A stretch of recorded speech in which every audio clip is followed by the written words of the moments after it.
I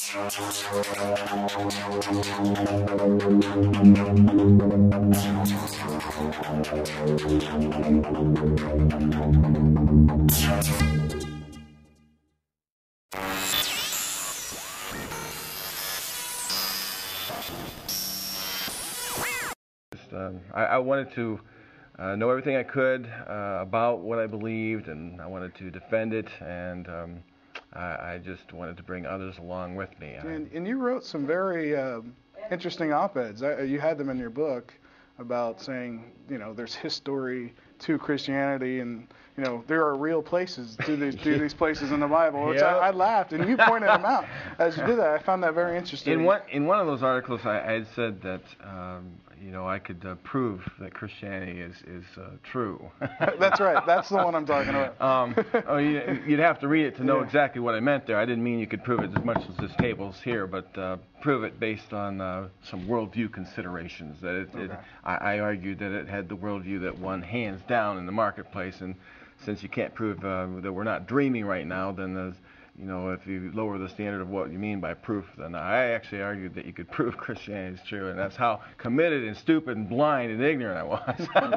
Because now I think exactly the opposite. That's very interesting. And what took?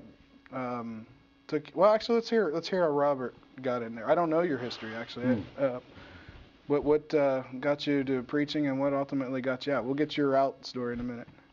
Well, I came into it just a little bit ahead of the Jesus movement, though I was very interested when that happened. I figure if you're going to be a fundamentalist, that's the way to do it. That was much more fun, and it had the kind of the early church enthusiasm, and it had some of the cachet of the hippies and the New Left. I loved Jack Sparks and all those guys.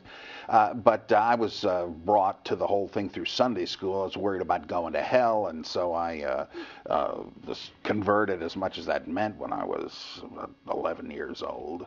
I didn't have much of a life of sin to leave, and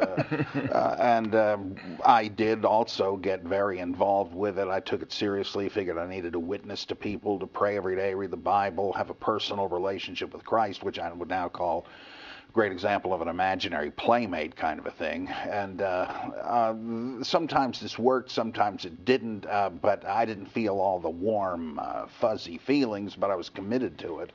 And it was very exciting. And I also felt like once I learned there was such a thing as apologetics, I began to think that we might know when the Gospels are written and by whom, and that they were eyewitnesses. I thought, wow, that's great. I never even thought of it. I think it was just faith, but when I found out you might be able to prove it to someone, great. And then, of course, the question was, can I prove it to me? Wow. And the further I got into it, well, I realized there were just holes big enough to drive a camel through, bigger than an eye of a needle. Oh, there we go. I was waiting for that. And so, well, I entered the ministry years after I got out of fundamentalism. Okay. I stopped going to church, and then while I was in a campus ministry where we just had discussion groups and the like, I ran into this pastor of a Baptist church who was amazingly open-minded and a great preacher and a real Christian, but he always was talking about Kierkegaard and Nietzsche. He didn't have to have it all packaged up. And I thought, wow,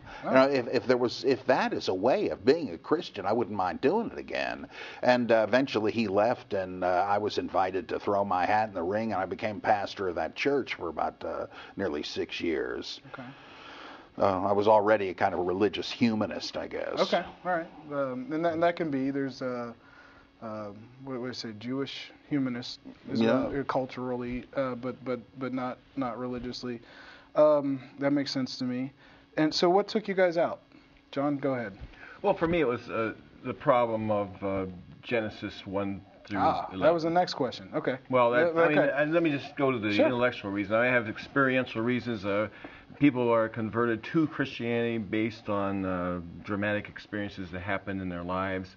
And so my story is sort of a dramatic conversion to Christianity and sort of a dramatic conversion away from Christianity. I just, maybe I'm a drama queen. I don't know. But the reason, the singular reason that started me on the way to doubt was trying to harmonize what astronomy and geology tells me about the universe and the earth with Genesis. The creation accounts. There's more than just one. At least there's two, and it depends on word usage. There's creation by birth, and there's creation by divine conflict with the chaos gods of the sea. So those sorts of things were what spurred me on. I couldn't shake the idea that the universe is exactly the way astronomers tell us, and that it was about 13.5 billion years old. So with that as a foundational belief system, fact, based on fact, then how do I harmonize what I find in the Bible with that? And I went through commentary after commentary and book after book, article after article, to try to harmonize that. How can I harmonize these superstitious accounts, what I came to think of them as, mythic accounts, with science? And I could not find any that harmonized it, except the position that Genesis 1 is just myth. Just myth. And from then on, it was like a snowball. But a myth, rolling down. Like a Tillich type of thing, where it's true but didn't really happen, type of thing. Oh, no. We're not getting in liberal. There's various definitions of myth, depending on who's using it. And I don't know if Tillich is right to use there, but you know what I mean. Right. Yeah. There's various definitions of what myth means, depending on how you use it. But non-factual, non-historical, parabolic stories. And from that on, I just started. I saw more and more of those parabolic stories in the Old Testament, and I moved into the New Testament and became an agnostic. For a while, I couldn't decide, and then basically when I wrote my first self-published book, I came out as an atheist. I think agnosticism is the default position for anyone seeking answers to these sorts of questions. Soft agnosticism. I don't know. Yeah. I don't know. Yeah. Show me. I don't know. So anyone who moves off the agnostic position has the burden of proof, even the atheist. Yeah. Because you're making some kind of claim. If you're making the kind of claim that is usually defined as what atheism is, and that is there is no God. Or I don't believe there's a God, right. Or I don't think there's a God, and you're claiming something just as much as someone who claims to believe in God. So, but the default position, I argue in my book, is skepticism or soft agnosticism. But I finally tipped the scales in favor of atheism when I tried to figure out why this universe could be interpreted in so many different ways: theistic, non-theistic, pantheistic, deistic. What can best account for the various alternate ways to look at the universe? And the thought occurred to me that if the universe had happened by chance, if there's really no real causal explanation for it, then that's why we get all these explanations, because you cannot explain a chance event. And so at that point, I just said, no, I don't think there's a God at all. I want to come back to that agnostic position. I think that's a major part of your book, and I think that's real important. Robert, what about you? How did you were preaching, and then how did you get here today? No, not today, but...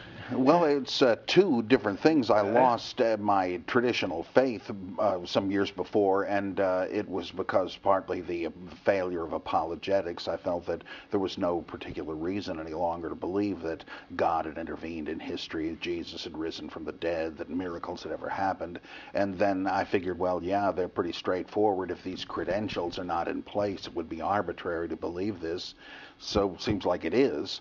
And I, at the same time, thought, however, that the evangelical way of interpreting life was essentially childish and a way of prolonging adolescence, that it encouraged you to leave your problems in the hands of God rather than to grow and learn. Freudian, in a sense. Yeah. Okay. Childishness, and I figured that there's no reason to hang on to this.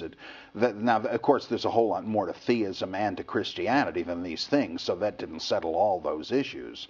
And the more I thought about it, I began to realize I just didn't see any reason to believe in God, and technically that would make me an agnostic, since I think it would be foolish for a mere mortal to imagine he or she had such knowledge of things. But on the other hand, where's the burden of proof? It could be that they're little green men living inside the moon, but there's just no reason to think so. Or the Russell's teapot, right? Russell's flying teapot, is it there, or should we be agnostic to it? that kind of thing. Yeah, there's just technically, I suppose it could exist. Exactly. But, maybe the Jehovah's Witnesses are right. Yeah. You just if you can't take it seriously, I'd say it comes down to William James. Is it a live option? Well, if it's not, you don't qualify as an agnostic.